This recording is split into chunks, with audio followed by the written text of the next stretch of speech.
ഇതിന്ന് അരി വാങ്ങിച്ചു പോണ കുടുംബം പോറ്റാനേ എത്രയോ ജീവനക്കാരായി പ്രൈവറ്റ് വണ്ടിനെ ആശ്രയിക്കണേ. അവരെല്ലാം ബുദ്ധിമുട്ടിലായേക്കാം.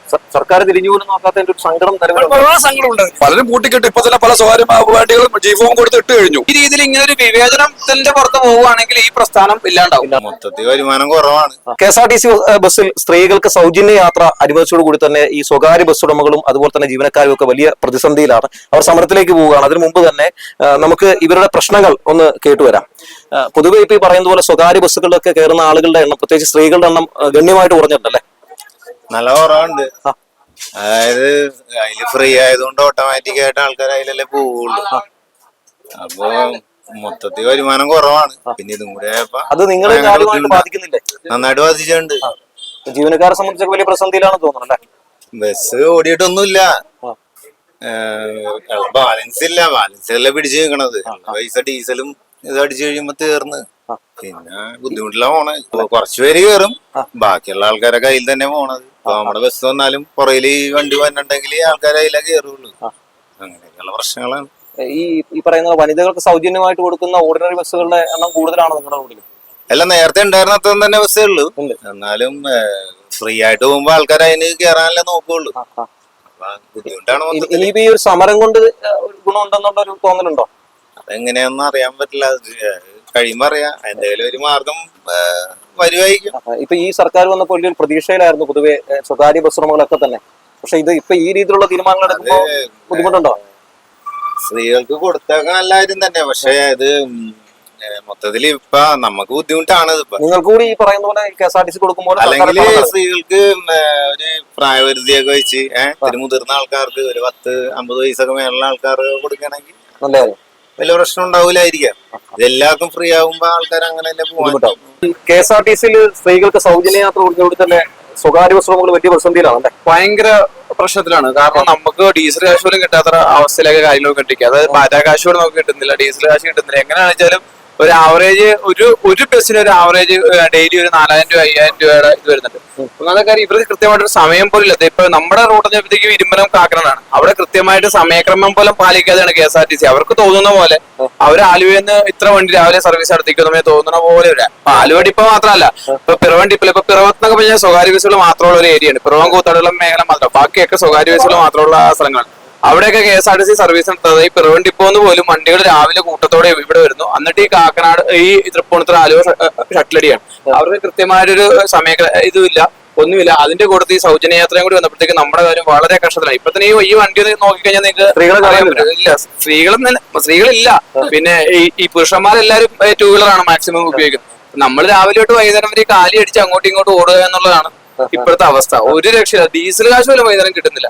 ഇത് എത്ര കാലം മുന്നോട്ട് പോകുമെന്നും പോലും നമുക്കറിയാൻ പാടില്ല. സ്റ്റാൻഡിൽ നമ്മൾ പോകുമ്പോൾ അവിടെയുള്ള ആളുകൾ പറയുന്നത് ഈ സൗജന്യ യാത്ര ഉള്ളത് കൊണ്ട് ഈ പ്രിയദർശിനി വണ്ടി വരാൻ വേണ്ടി പല സ്ത്രീകളും കാത്തിരിക്കുക. അതെ കാത്തിരിക്കണം. ഇപ്പൊ നിങ്ങൾ ഇവിടെ വന്നു കഴിഞ്ഞാൽ നിങ്ങൾക്ക് രാവിലെ വൈകുന്നേരം കാണാം. നമ്മളിവിടെ പ്രൈവറ്റ് ബസ്സുകൾ ഇവിടെ 2-3 കിടന്നാൽ പോലും അവര് അപ്പുറത്തെ സൈഡിൽ KSRTCക്ക് വേണ്ടിയിട്ട് ഇങ്ങനെ വെയിറ്റ് ചെയ്ത് നിൽക്കും.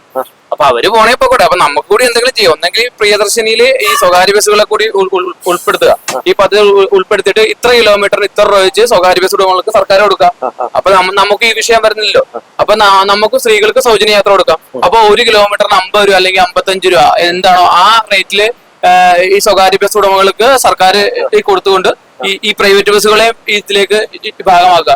അതല്ലാണ്ട് KSRTCക്ക് മാത്രം കൊടുത്തു കഴിഞ്ഞാൽ പിന്നെ പ്രൈവറ്റ് ബസ് എന്താ ചെയ്യേണ്ടത്? വേറൊരു ബദൽ മാർഗം കൂടി എന്ത് ബദൽ മാർഗം അല്ല, എന്ത് ബദൽ മാർഗം എന്നുള്ളത് അദ്ദേഹം വെളിപ്പെടുത്തും. നമുക്ക് ഇതില് എന്തെങ്കിലും സ്നാക്ക് കച്ചവടം നടത്താൻ പറ്റുമോ, അല്ലെങ്കിൽ വേറെ എന്തെങ്കിലും ചായ കച്ചവടം നടത്താൻ പറ്റുമോ? ഈ ബദൽ മാർഗം എന്ന് പറയുന്നത് എന്താണെന്ന് കൂടി പുള്ളി വ്യക്തമാക്കണ്ടേ.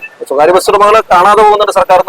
തീർച്ചയായിട്ടും സ്വകാര്യ ബസ്സുകളെ കാണാതെ പോകുന്ന അവഗണിക്കുകയാണ്. ഇതിപ്പോ ഇവർ നടത്തിയേക്കുന്നത് തെരഞ്ഞെടുപ്പ് വാഗ്ദാനം എന്ന രീതിയിൽ ഇവരിത് ഈ നടപ്പിലാക്കി. നമ്മൾ ഒരിക്കലും അതിനെതിരല്ല. പക്ഷെ അപ്പൊ ഈ സ്വകാര്യ ബസ് എന്ന് പറയുമ്പോ 1 വർഷം എത്ര രൂപ ടാക്സ് കൊടുക്കുന്നുണ്ട്. അല്ലേ തന്നെ പ്രതിസന്ധികളിലൂടെ കടന്നു പോകുന്ന ഒരു മേഖലയായിരുന്നു. ഇപ്പൊ ഇതുകൂടി വന്നപ്പോഴത്തേക്കും ഇരുട്ടടിയായി. അപ്പൊ കൃത്യമായ രീതിയിൽ ഒരു പഠനം നടത്തിയിട്ട് വേണ്ടായിരുന്നു ഇവർ ചെയ്യാൻ. ഇതിന് ഗണേഷ് കുമാർ തന്നെയായിരുന്നു തോന്നുന്നുണ്ടല്ലേ? ആര് വന്നാലും കണക്കാണ്. എങ്കിൽ പോലും ഈ ഒരു പദ്ധതി ഇപ്പൊ നമ്മൾ പറയുന്ന പ്രിയദർശിനി പദ്ധതി എന്ന് പറയുമ്പോഴത്തേക്കും ഒന്നെങ്കിൽ ഗവൺമെന്റ് ചെയ്ത് ഇതിൽ സ്വകാര്യ ബസ്സുകളെ കൂടി പങ്കാളികളാക്കിക്കൊണ്ട് ഒരു കിലോമീറ്ററിന് ഒരു 55 രൂപ അല്ലെങ്കിൽ 50 രൂപ സ്വകാര്യ ബസ് ഉടമകൾക്ക് നൽകിക്കൊണ്ട് ഇതിൽ സ്ത്രീകൾക്ക് സൗജന്യമാകട്ടെ. ഇങ്ങനെ തന്നെ പോയാൽ പൂട്ടി കിട്ടുന്ന ഒരു അവസ്ഥയിലേക്ക് മാറും. തീർച്ചയായിട്ടും ഇത് ഈ രീതിയിൽ ഇങ്ങനെ ഒരു വിവേചനത്തിന്റെ പുറത്ത് പോവുകയാണെങ്കിൽ ഈ പ്രസ്ഥാനം ഇല്ലാണ്ടാവും.